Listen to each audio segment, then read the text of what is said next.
getting out of an abusive relationship early makes a huge difference. And I'm proud to say I did come in as a victim, but I am a survivor.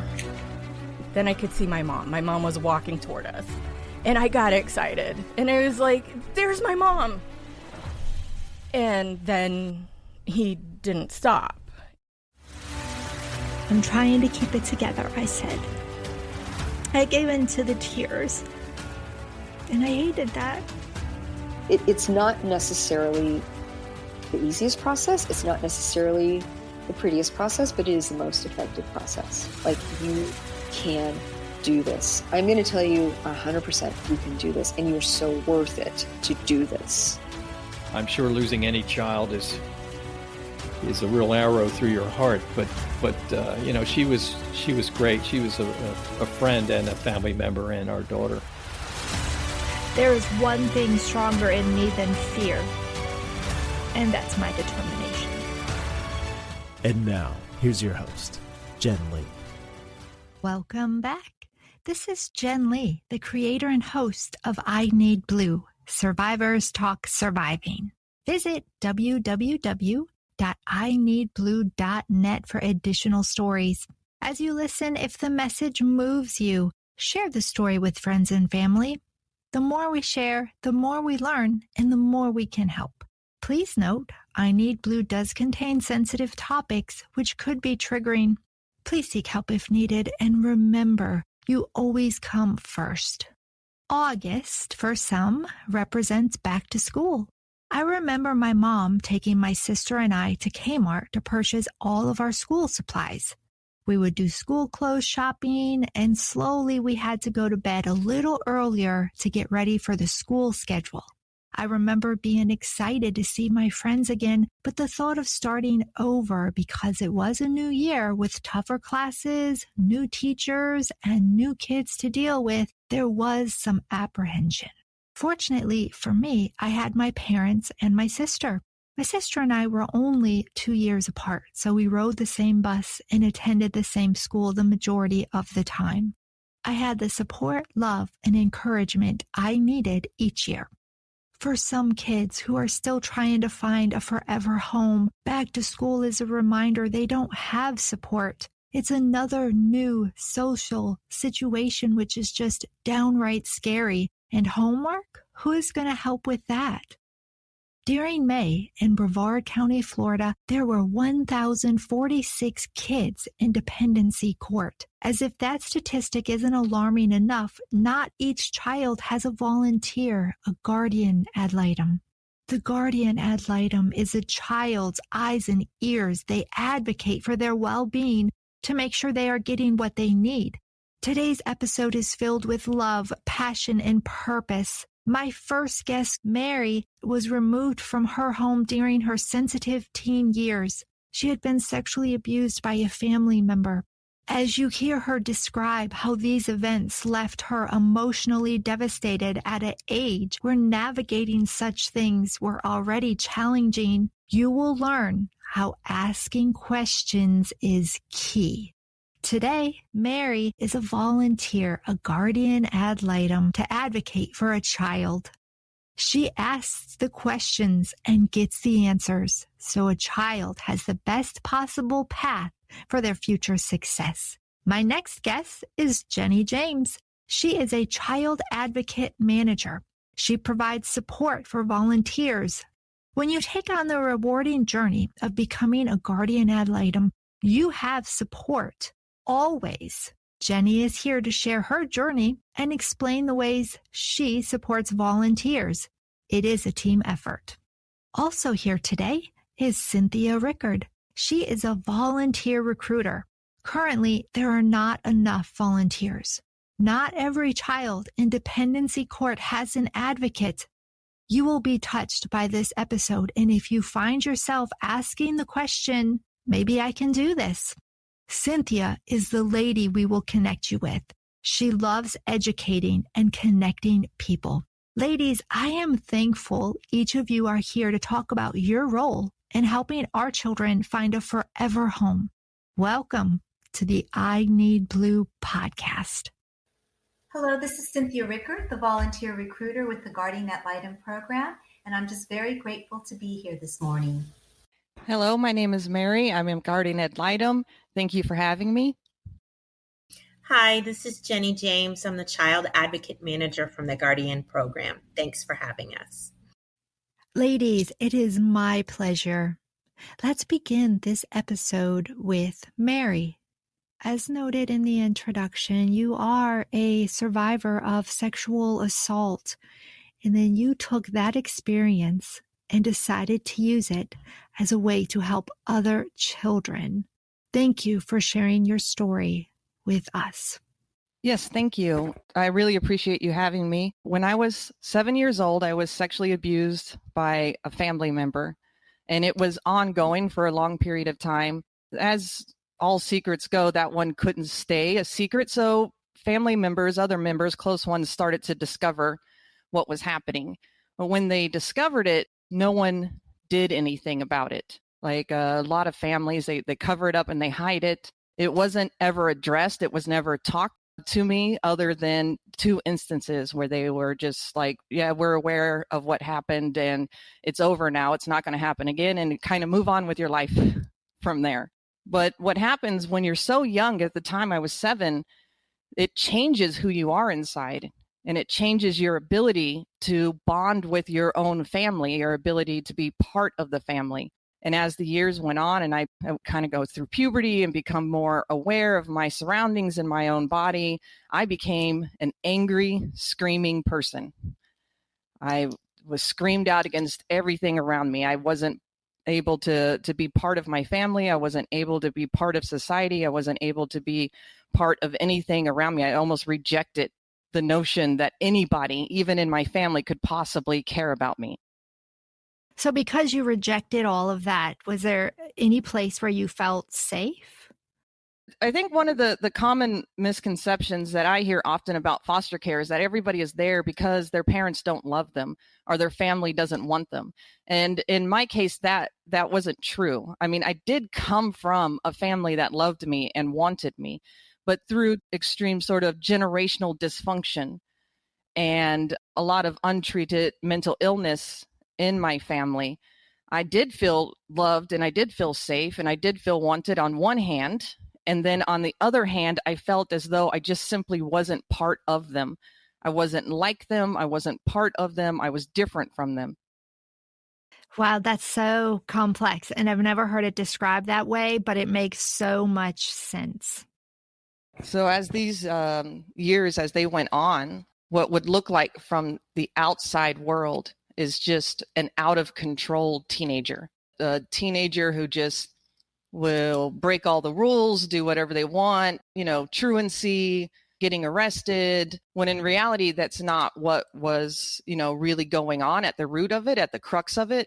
It was a family full of dysfunction, mental illness, and full of secrets. And then somebody sometimes often becomes sort of the one that gets pointed out as the problem person because they are always questioning everything going on around them. So the family sort of will band together as this is the problem person. This is the one causing all the trouble, when really they're the truth speaker. They're the one saying there is a problem here. This isn't normal.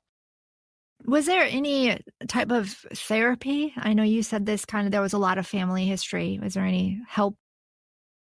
No, all through those years, I did not get any therapy until at age 14, I was locked up in a facility for girls, and this is in Portland, Oregon. But what they did is they used DPT, dialectal behavioral therapy, and it changed my life going there. You would think like a lockup facility is bad. You get these imageries of juvenile detention centers, or you see these things on TV all the time. Everybody's scared. I went in kicking and screaming. They drugged me in, the police officers, and I'm kicking and screaming, and I'm thinking I'm going to be here for the rest of my life, because when you're 14, that's what you think your life is about to end. So I went in kicking and screaming, and I probably bucked the system for the first 3 months. Ended up in isolation and a lot of time to spend and think about myself before I finally kind of gave myself over to the treatment. It changed the way I thought about things forever. It changed the processes and how I approach things and how I thought about them inside my own mind.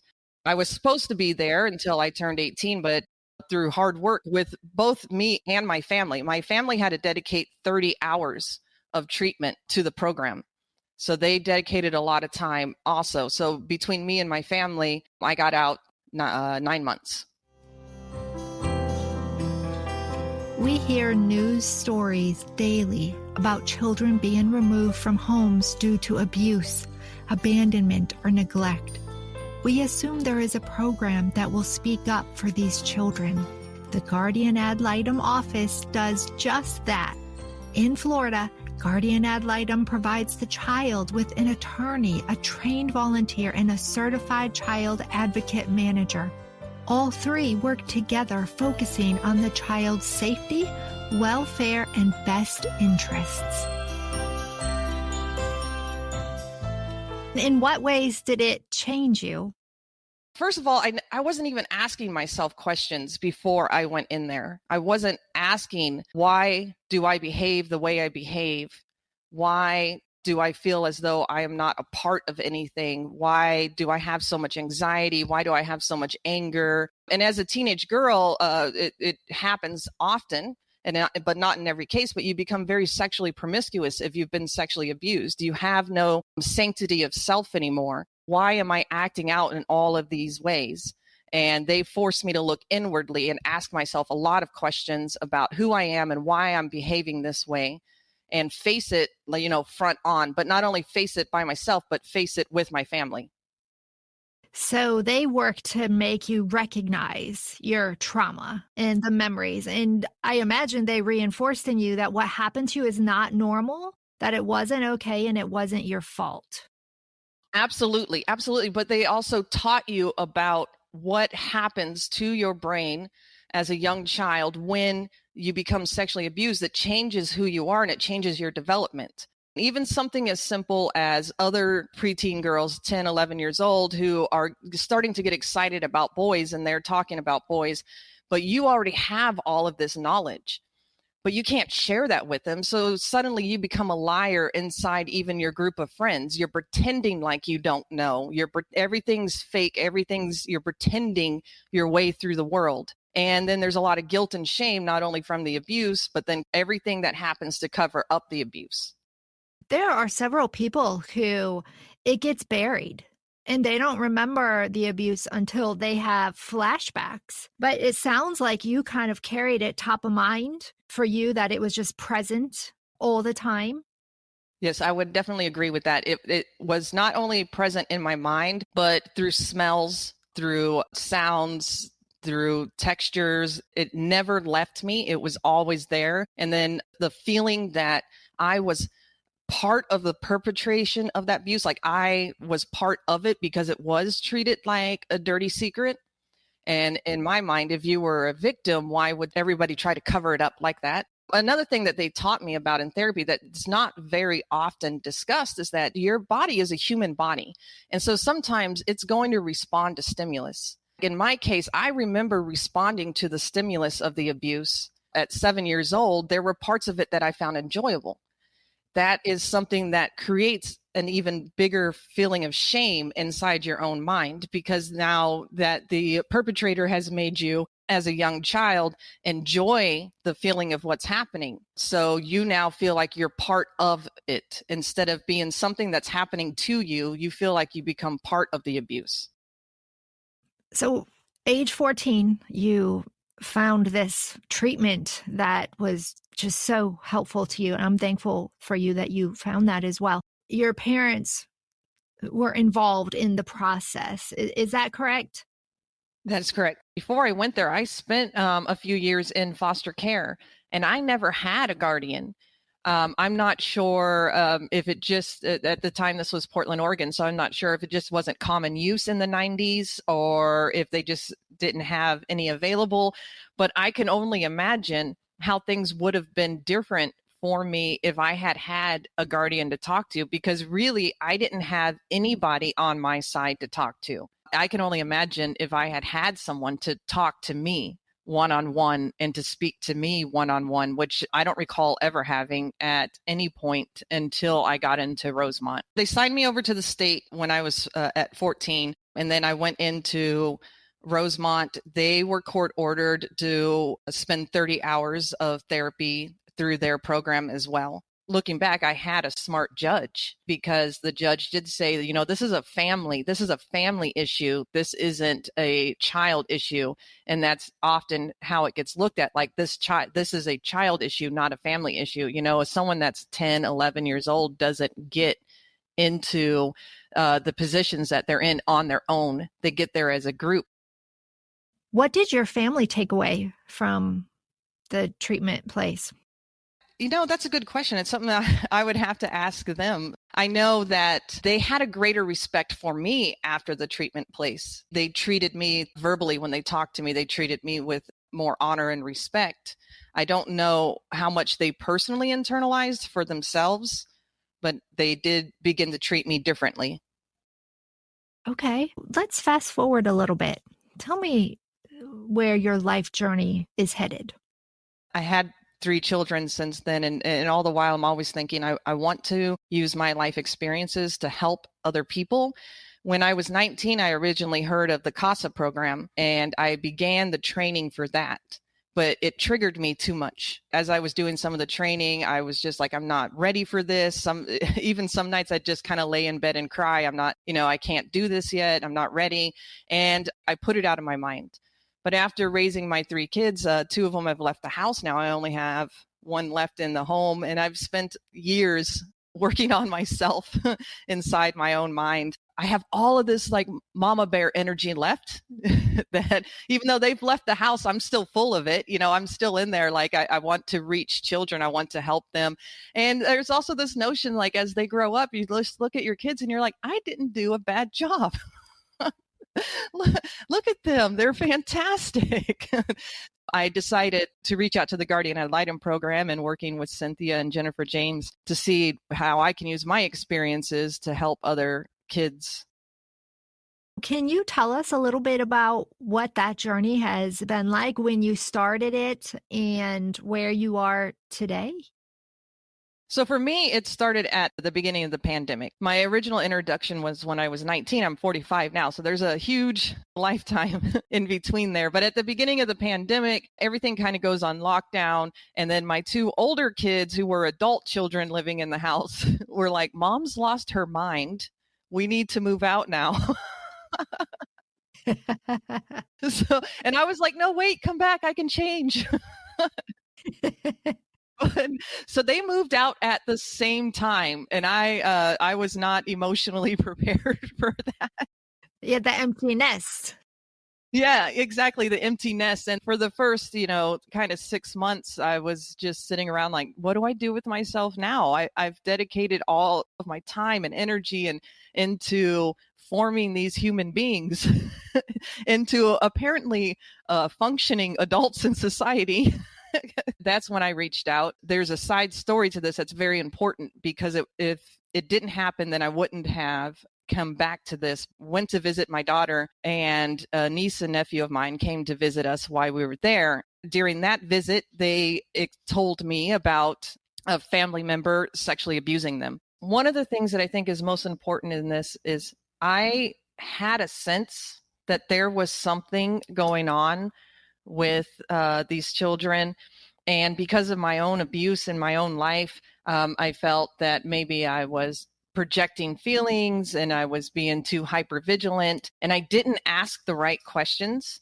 I didn't want to be too intrusive. Kind of thought, well, I'll tackle this with the adults. So I kept telling the adults around the children, like, maybe they should get into some therapy, because I recognize some of the behaviors. When you go through the process, the way I went through it, you're surrounded by girls that have been sexually abused, and all of our behaviors are very similar in nature. I had recognized that in these kids, and I was pointing it out to other people, but I didn't put the responsibility on myself and just simply ask them.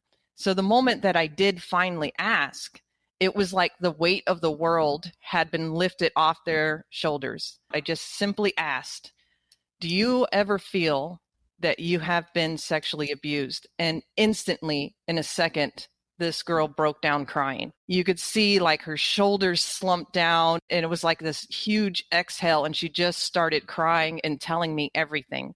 I should have asked years before. There's a part in my mind that just became so angry that this happened to them. I was, their aunt and around them on a fairly regular basis. So how could it happen and me not be there to help them? That family member is currently in jail or awaiting trial. I'm so tired of watching these kids get hurt, watching the secrecy and the silence of it. It's deplorable, and I'm tired of watching it. And I don't want to sit around and complain about being tired of watching it.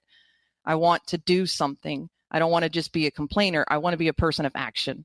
It's more common than we think, unfortunately. Unfortunately, that's what I'm learning. I love that you decided to take what you had been through and use it to give back to help someone. Do you currently have a child that you are helping?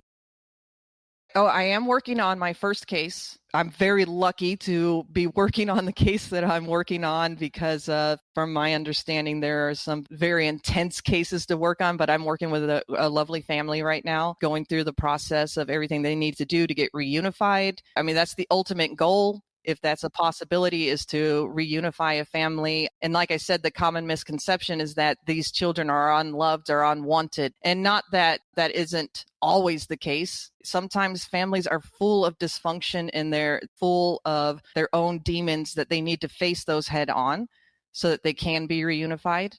And that's what's happening in my case. As you've gone along, have you discovered any new triggers that maybe you didn't realize were there? There are things that you're fighting in your mind all the time. If you've lived with abuse or attack or anything, you struggle with it all the time and learned a way of coping and rationalizing with it so that you can live on. Being a guardian ad litem is very special, but as special as it is, it still has its challenges. And one thing that I learned is you do have a support system. And I think that's great. And that is where our guest, Jenny James, comes in today. She is a support system for you, for other guardian ad litems. And I would love for Jenny to share a little bit about what she does, and Mary, how it's really benefited you. Well, I feel very fortunate to have met Mary, and I think she knows this. We talk a lot.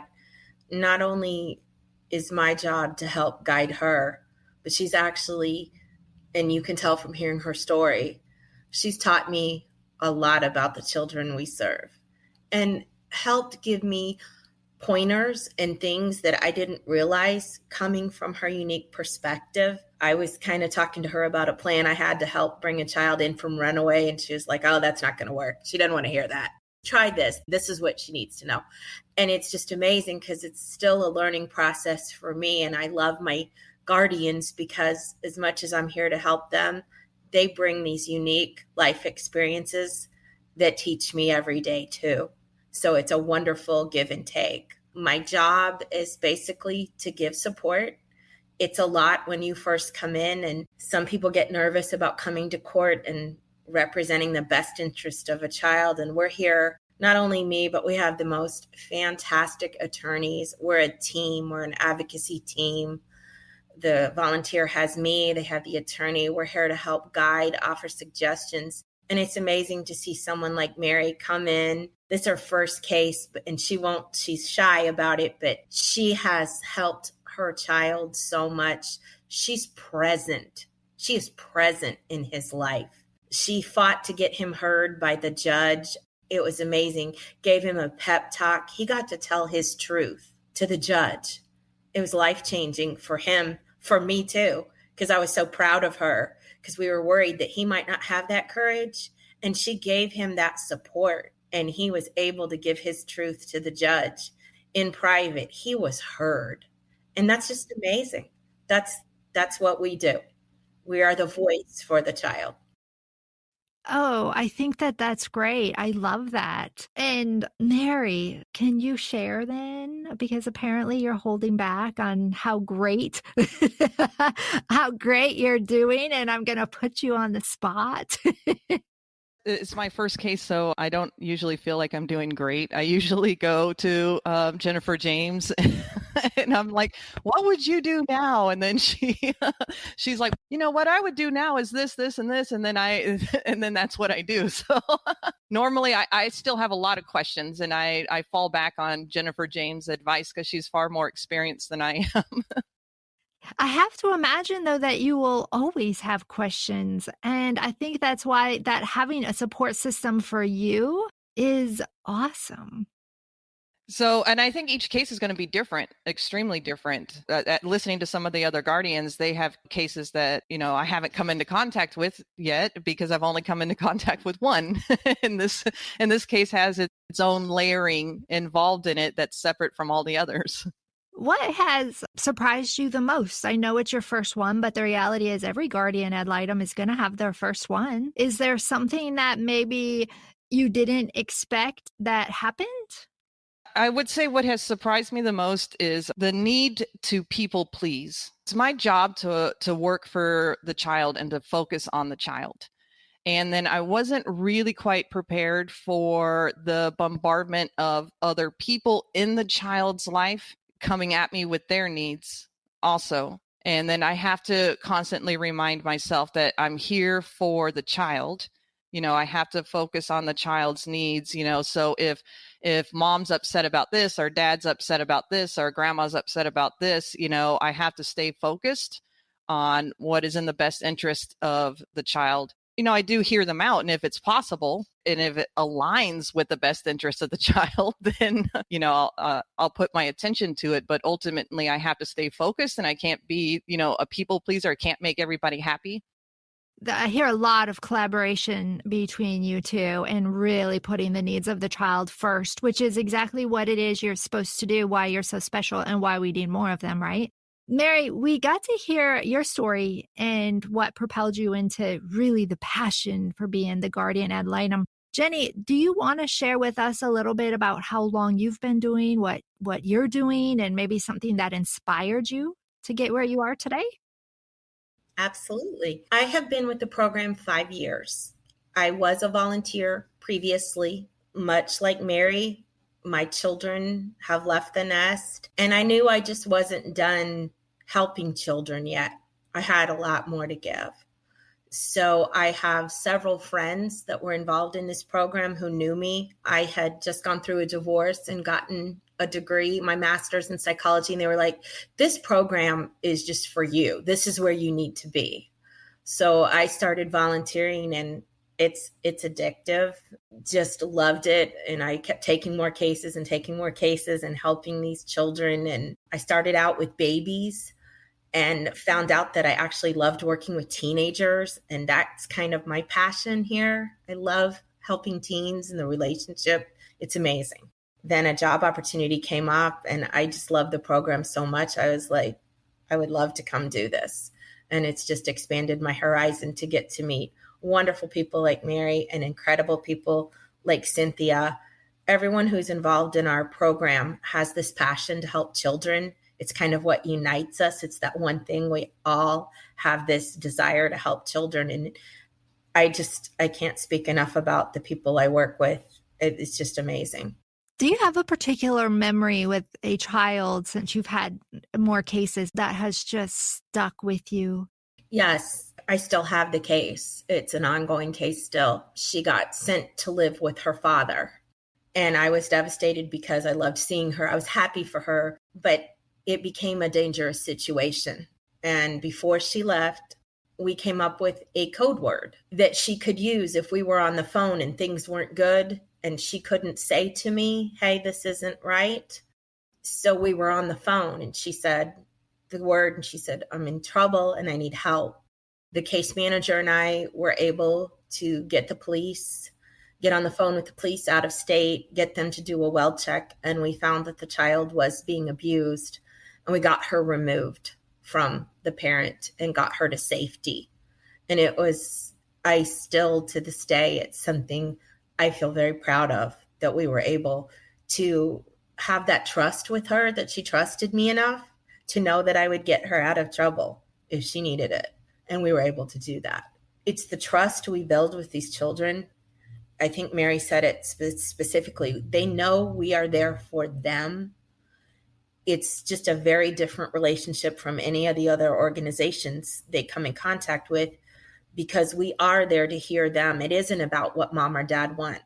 We're really listening and able to do things to help that child. And I think that's what makes us unique and makes that relationship so special with these children. They know they can count on their guardian. Yeah. Now, in that instance, was she required to call and check in? We check in monthly with our kids. Usually most of us do it more often. It's you build a relationship. So she didn't have to tell me. I mean, she didn't, but she felt she needed to. And that's, like I said, building that relationship and having that trust, and have her know that if she needed help, I would get it. It's an honor. It's a privilege that I carry today. I love that you used a code word. Is that standard practice then for you all, or? I was just thinking on my feet at that moment, just what I could do, because I knew it might be hard for her. And I'm sure Mary can speak to that too. Speaking about abuse in front of the people that are perpetrating, it's not always possible. So I just thought, well, if I could come up with a way for her to tell me something's wrong, if she can't say it. So that's just kind of something we came up with before she left. Have you ever thought of what it is like to be a child in a courtroom? When a child is removed from their home because of abuse, abandonment, or neglect, the Guardian Ad Litem office advocates for the child's best interests and represents them in court and in the community.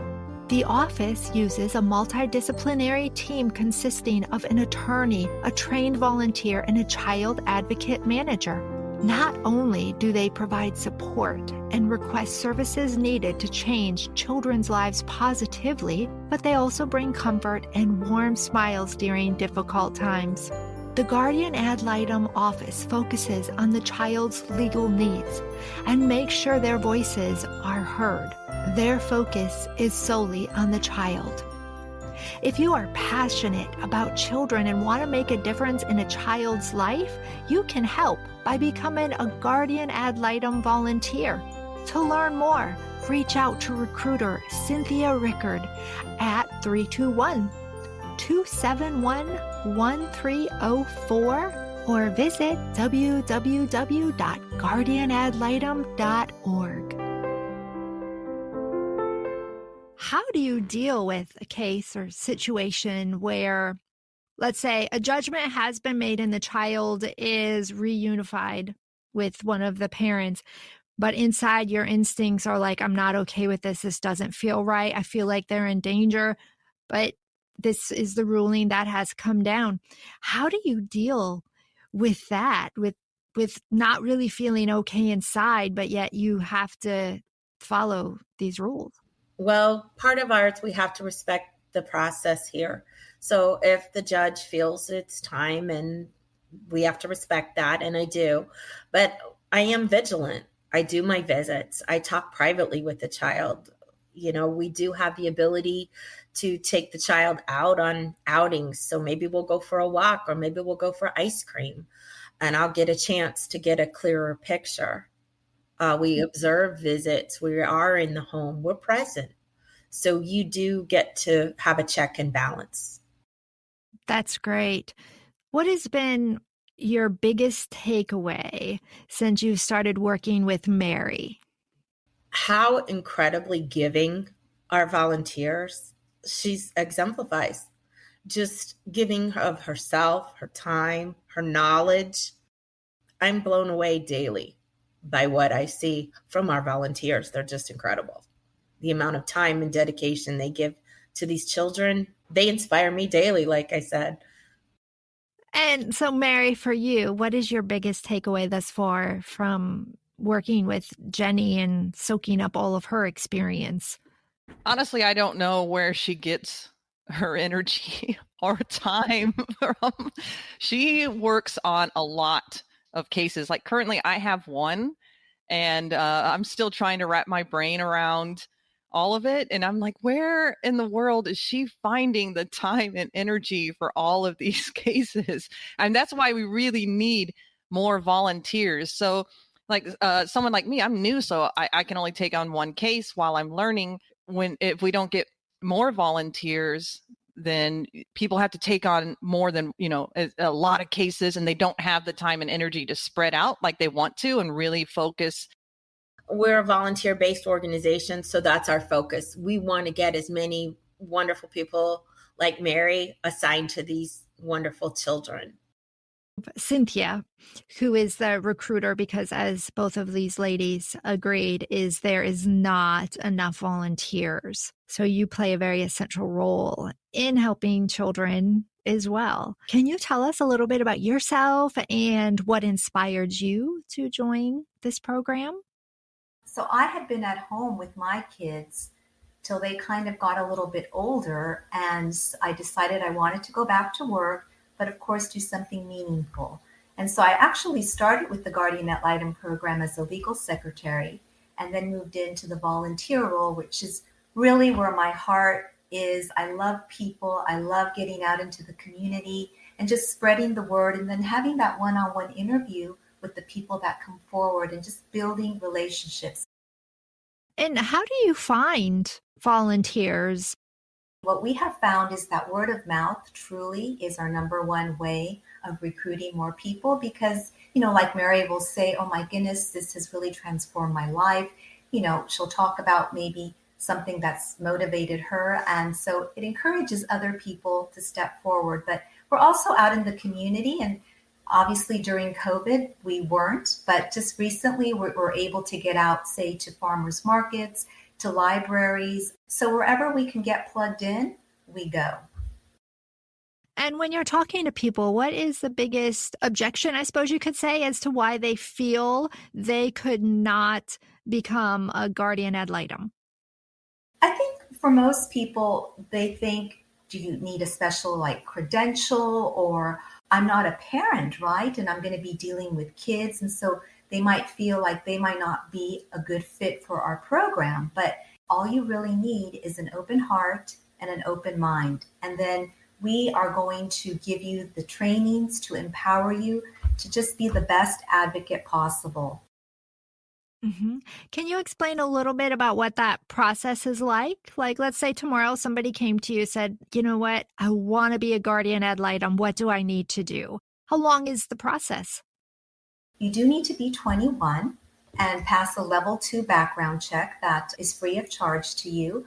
And then we are going to provide you with all of these trainings. So it's a comprehensive training. It's 30 hours. But the beauty of that training is that you get to do it at home, on your computer, on your schedule, and what works for you, right? So we have people that are retired and can get those trainings to me in 2 weeks.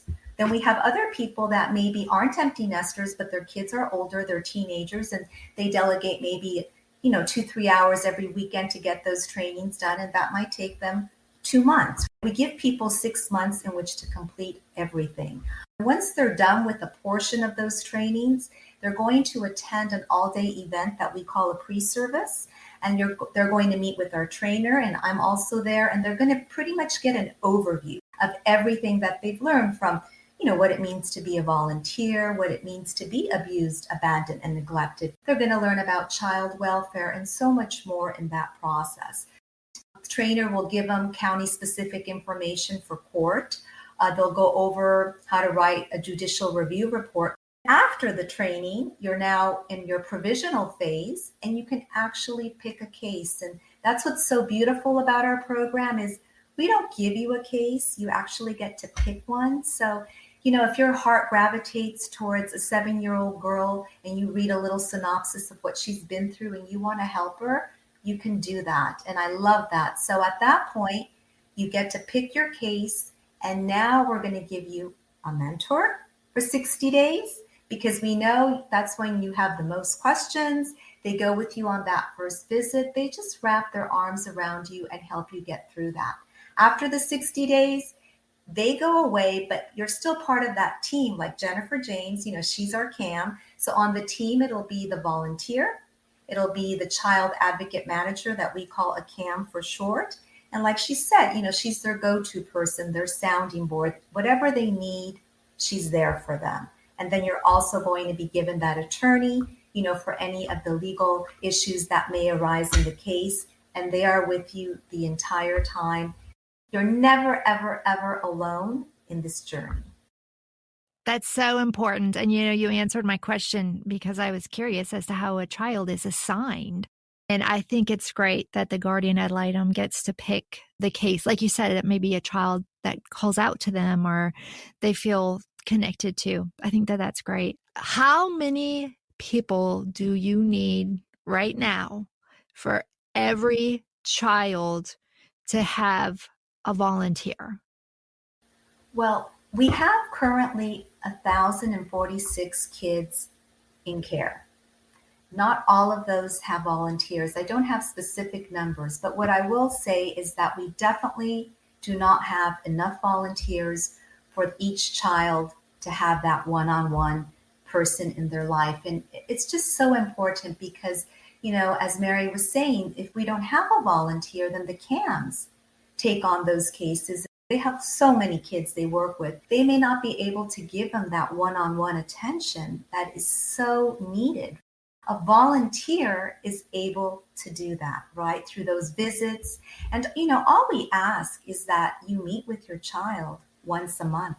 That is the commitment level that we're asking. Now, obviously, if you want to meet them more than once a month, we love that idea. We can pick up the phone. We can FaceTime them depending on their age. If they're teenagers, those are the kids I work with. We text a lot because that's what makes them happy, right? We need a lot of volunteers, and we also need a lot of male volunteers. A lot of our population is women.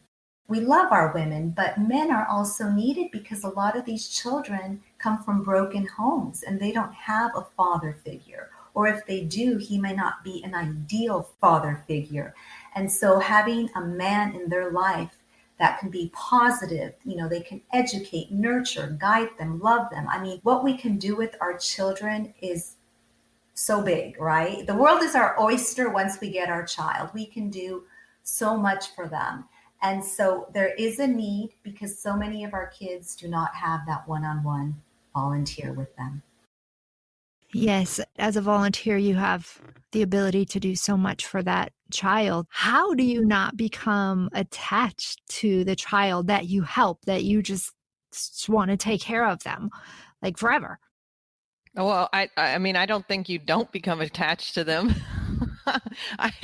I love the child that I'm working with right now. I think there's always going to be a level of attachment, and that kind of helps propel you forward because you are filling in a spot in their life where they need somebody to feel attached to them. They need somebody to feel like they want to fight for them. That's what they need. And so, part of that is just sort of embracing that feeling, like I'm here for them. This is why I'm here, and get to know them, embrace it, and, move forward with that feeling in mind because that's what they need.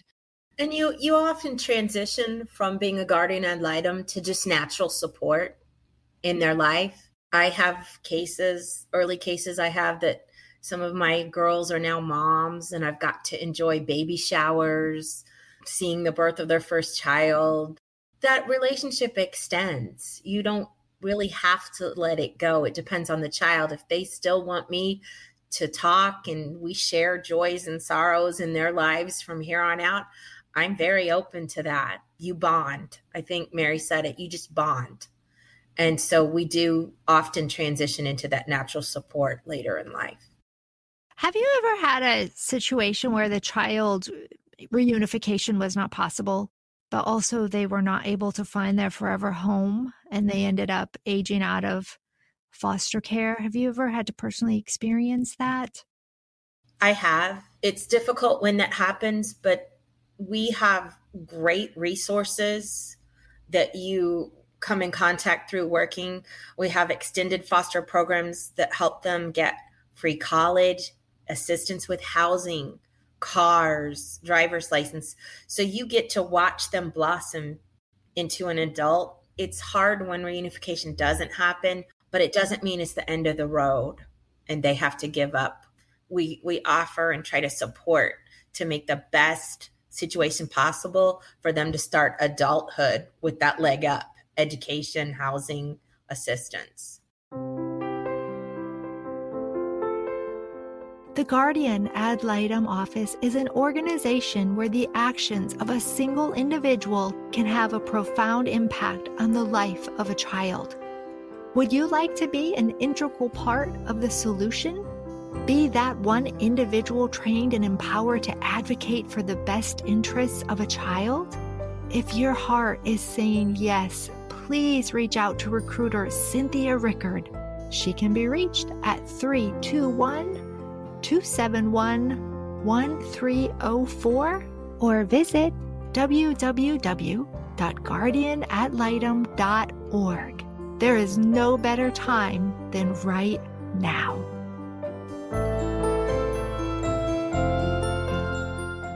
If anyone's listening right now and their heartstrings are being pulled and they're like, I'd like to take the next step, look up the Guardian Ad Litem program, because like I said, there is a huge need for volunteers right now. Not all of our children have one-on-one volunteers. And we are that one constant person in their life that they can count on. So when we say, we're going to call you Saturday at 10, we do that. We say, we're going to take you to the beach. We do that. For a lot of kids, we're that first person in their life that is that way with them. So just look up the Guardian Ad Litem program, or you can go to www.guardianadlitem.org and just start your application. Make a difference in a child's life.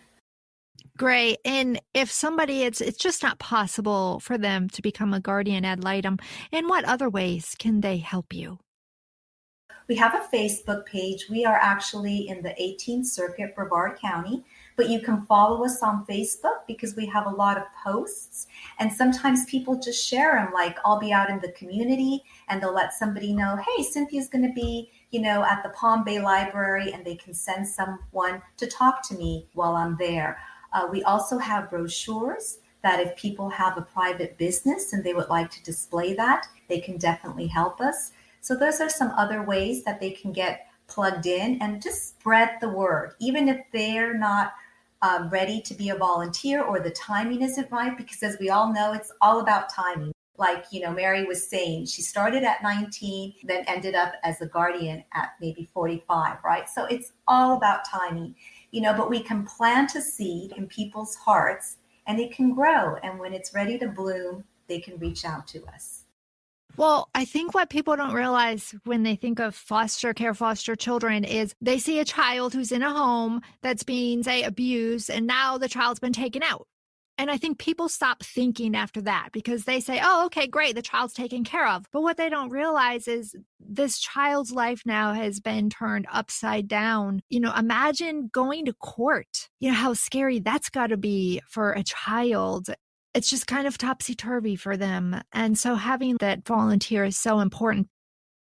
There were many of times that I remember going to court and never speaking to anybody about upcoming court appearances until about 30 minutes before we walked in the court. Like I would arrive there with my foster family or my group home or whatever, and then I'd go into a small room and talk to someone I never spoke to before. And then this person introduces themselves as my lawyer, but I've never spoke to them before. I'm speaking to them right before court, and they're telling me sort of a brief overview of what's about to happen. And then you rush in there and everybody's talking, but nobody's asking you any questions. Everybody's talking. They're talking over you. They're talking about you. A lot of the times I really, really remember not agreeing with anything that they were saying in there. For example, it felt like a lot of things were over exaggerated than what they, than what they really were. But it was like everybody was trying to nail in a point of how horrible, how terrible this family is or this situation is. And it often missed the mark on what the reality of what it was. But I didn't have the representation to fight back and say, no, none of that's true. That's not what happened. And I think you made a really good point. You said a lot of times people think a child's placed into foster care and that's it, we're done. But that's really just the beginning of the journey. And that's where we come in. there's that whole what's next. You know, are the parents going to do what they need to do to be reunified? Is it not going to happen? Are rights going to be terminated? And there's just this whole journey ahead. And that's where I think that we're so important. The child needs guidance through that whole journey. It's not the end, it's the beginning. Thank you so much, ladies. Your message is impactful, and your contributions to our community and the children even more so. So I thank you so much for everything you do. Thank you for having me today. I really appreciate a chance to talk. Yes, thank you for having us. Thank you for letting us talk about what we're passionate and the children that we care about. And I just hope that everyone's listening. You will come volunteer with us, and I look forward to meeting you soon. Thank you for having me. It's always wonderful just to be able to spread the word as to what our program does. So thank you. This is Jen Lee, creator and host of I Need Blue, Survivors Talk Surviving. To find additional stories, you can visit www.ineedblue.net. And remember, you are stronger than you think.